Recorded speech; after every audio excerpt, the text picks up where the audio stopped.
Welcome to HardScript. Help me reach 5,000 subscribers.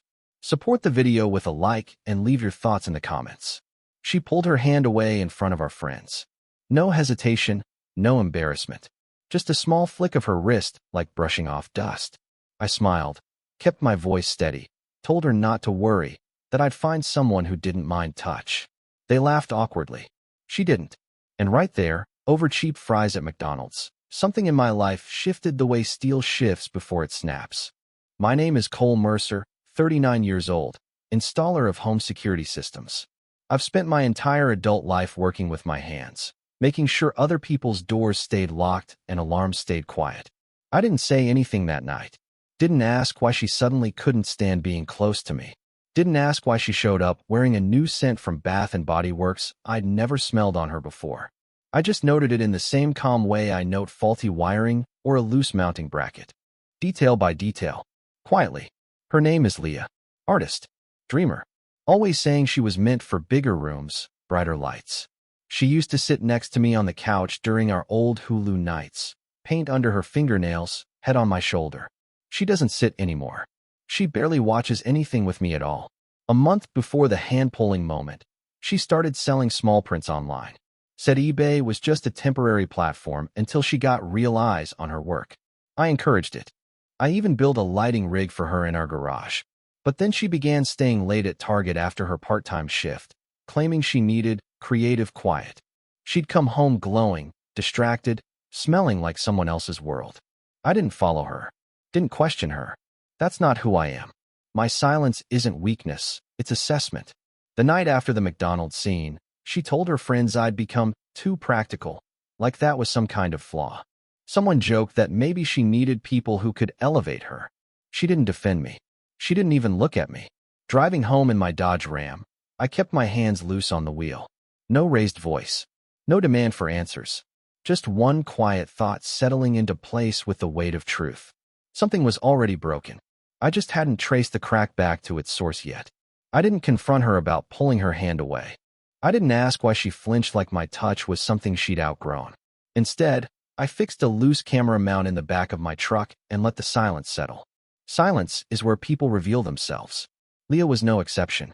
2 days later, I found her in the garage, pretending to sort canvases. She didn't hear me at first. She was recording a voice note, breathy, excited, telling someone that the piece he'd purchased on eBay was ready to ship. Her voice got softer at the end, almost shy. I stepped back before she turned, made enough noise with the door so she'd think I'd just arrived. When she looked at me, she jumped. That told me everything. That night, she didn't sit next to me during our old Hulu routine. She didn't even pretend to watch. She scrolled her phone, smiling at messages she angled away from me. I watched the reflection of her screen in the dark TV, the way she tilted it like a teenager hiding a crush. She smelled like that same new Bath & Body Works scent, something expensive sweet, nothing like the warm vanilla she wore when she still came home for me. She mentioned a collector who found her online, someone who appreciated her talent. Just a buyer, she said when she caught me looking. Her tone made it clear she expected me to accept it without question. I did. Acceptance can be a very strategic thing. I noticed other details. Her part-time shifts at Target suddenly became full evenings. Her makeup changed, more dramatic, more precise. She wore jewelry I hadn't bought, and clothes she didn't ask my opinion on. She started taking long calls in the bathroom with the water running, like I couldn't hear her laugh through the door. I didn't raise my voice or ask where this new confidence was coming from. I simply observed. That's what my job trained me to do. I learned long ago that if you watch a house long enough, you find the weak point. People are the same.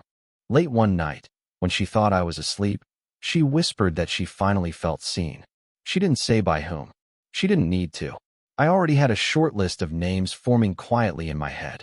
The crack in our marriage widened the night she came home glowing, carrying a Target bag she didn't bother to hide. She moved through the house like someone rehearsing a version of herself meant for a different audience. I watched her from the kitchen doorway while she unpacked new makeup, new brushes, a new dress she claimed was for an upcoming art meetup. She didn't notice me. People stop noticing what they think they've already outgrown. Earlier that day, I'd been installing a security system in a lakefront home owned by a client who collected modern art. He mentioned a gallery owner coming by later, a man named Elliot Crane. The name didn't mean anything to me until he described him: older, polished, the kind of man who didn't walk so much as enter a room. Something about the details stuck like a splinter. When Leah finally spoke to me that evening, her voice carried a kind of nervous brightness. She said the collector from eBay wanted to meet her in person one day, that he thought she had real promise. She added that he knew gallery owners, plural, like she was being invited into a world held together by whispered names and closed doors.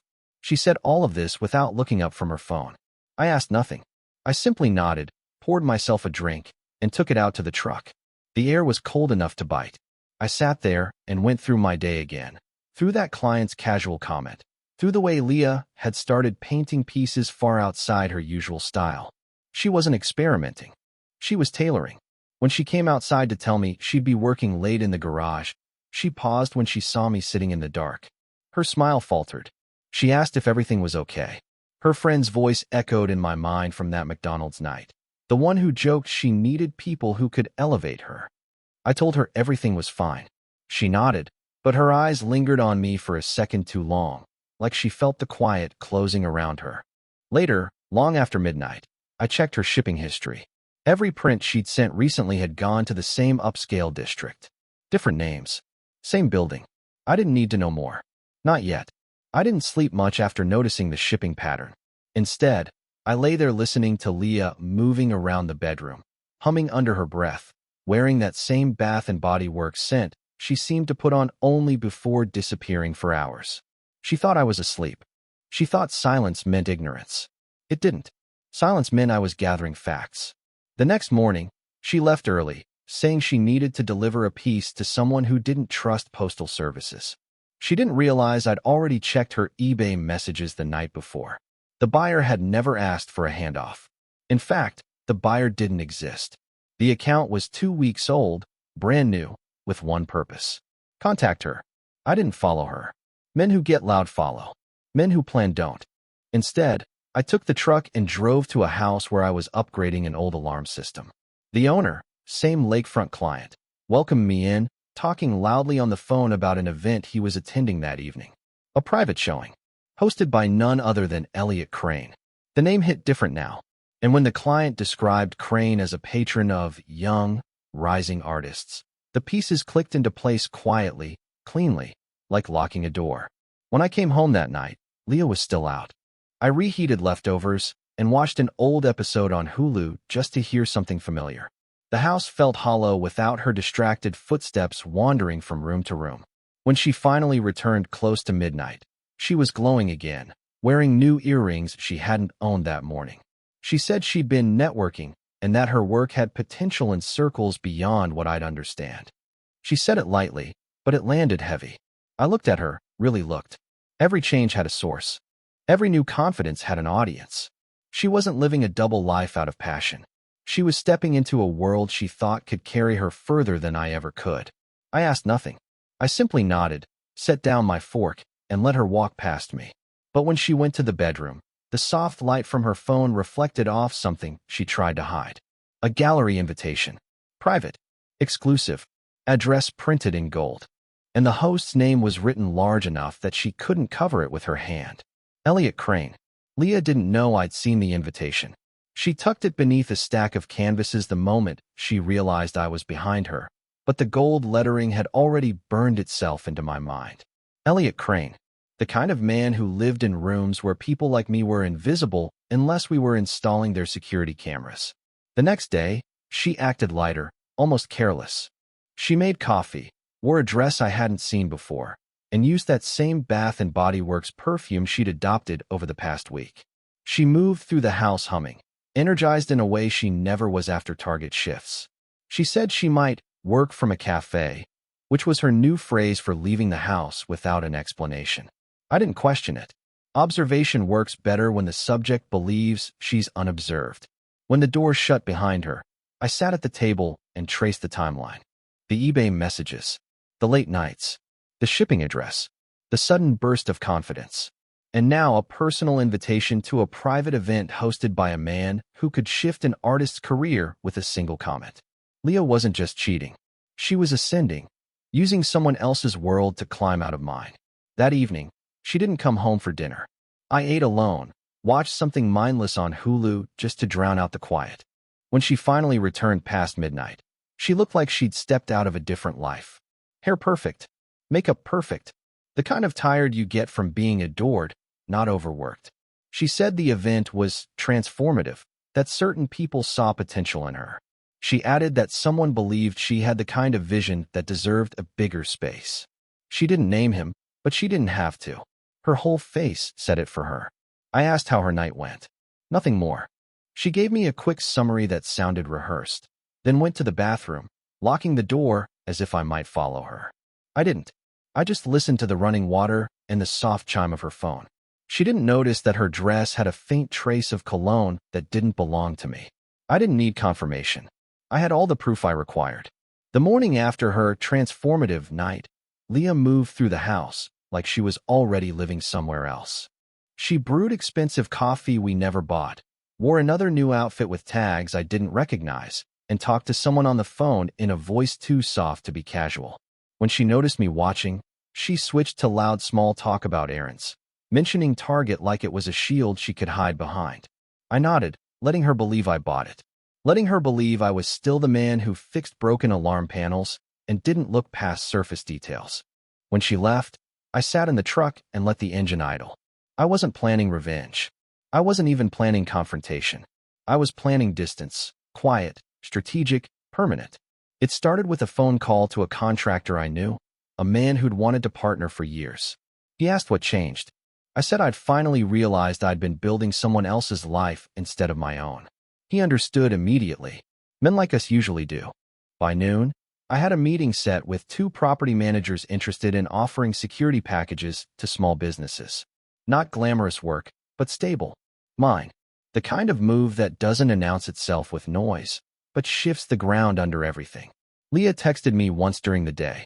A picture of a half-finished painting she claimed she was working on at a cafe. I recognized the background immediately. White marble counters. The kind used in high-end gallery lounges. Not Target. Not any cafe she'd ever visited with me. I didn't respond. Silence is its own language. That evening, she came home glowing again, smelling like a mix of paint, Bath and Body Works, and something unfamiliar, an expensive cologne that didn't belong to anyone she should have been near. She said she met someone influential who believed she had rare potential. She didn't say his name, but she didn't need to. I saw the reflection of her ambition in her eyes. I congratulated her. Calm, quiet, controlled. She blinked, confused by my lack of reaction, like she expected jealousy or anger. She didn't understand that my silence wasn't surrender. It was the beginning of withdrawal, the first clean cut in the line that tied me to her orbit. Leah didn't notice the shift at first. People rarely do when they're busy climbing toward someone else's light. She floated through the next week like a woman rehearsing a version of herself meant for richer audiences. She spent hours getting ready for meetings, returned home wearing new jewelry, and talked about art in sweeping declarations she never used with me. Even her scent changed day to day. Sometimes Bath and Body Works. Sometimes something far more expensive, something that didn't belong in our budget or our life. Meanwhile, I stayed quiet and focused. My world was tightening, aligning. I spent my days meeting property managers, walking dim hallways of commercial buildings, calculating installation angles, discussing system packages. The work was simple, but the opportunities were not. Every handshake, every signed proposal pulled me further out of the shadow I'd lived in for too long. My phone buzzed constantly with inquiries. People needed security, and I was the man who made locks mean something. One night, Leah came home late again, claiming she'd been at Target picking up supplies. She set the bag on the table, but inside were no supplies. No brushes, no paints.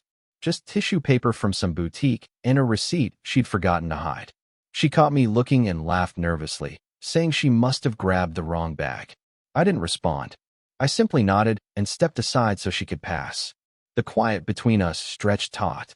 Later, lying in bed, she scrolled Hulu on her phone, pretending to watch something we used to watch together.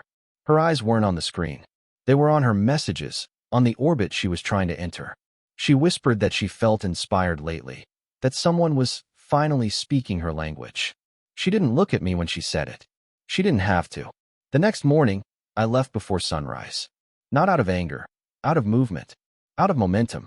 I spent the entire day signing contracts, shaking hands, setting up the bones of something she'd never expected me to build. Something she didn't even know I wanted. When I came home that night, she asked why I looked different, why I seemed distant. I told her I was thinking, and I was.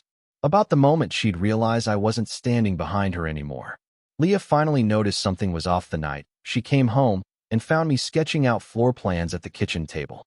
Not drawings, layouts, wiring paths, sensor placements, camera angles. She asked if it was for work, trying to sound casual. I told her it was mine. My contracts. My clients. My company. She blinked like she hadn't realized I was capable of building anything that didn't revolve around keeping her life steady. That was the first fracture in her confidence. She wandered around the house after that, restless, checking her phone every few minutes. When she saw I wasn't looking, she sprayed a quick mist of that Bath and Body Works scent, the one she always used before disappearing into someone else's world. Maybe she thought it would distract me. Maybe she thought it still worked. I kept writing notes, quiet, deliberate. The phone buzzed twice. Property managers finalizing start dates, confirming deposits. Real business. Real momentum. Leah's eyes followed the screen like she was seeing me for the first time in months. She asked if I wanted to watch something on Hulu like we used to. Her voice was soft, uncertain. I said I had work to finish. She froze, just for a second, but it was enough. A tiny pause from a woman who used to walk out the door without checking whether I was coming with her. Later, I stepped outside to clear my head and found her eBay account still open on her laptop. New messages. Not from buyers this time. From one person. The language had changed, less about art, more about access, parties, introductions. A man mentioning how last night's conversation left an impression. He never signed his full name. He didn't need to. Crane was all it said. I closed the laptop without touching anything else. I didn't need screenshots. I didn't need proof. What mattered now wasn't what she was doing. It was who I was becoming without her. When I walked back inside, she asked if everything was okay. I told her yes. And it was. For me. She didn't realize yet that the ground was already shifting, and she was the one losing balance. Leah's world started slipping the moment she realized I wasn't orbiting her anymore. It happened slowly at first.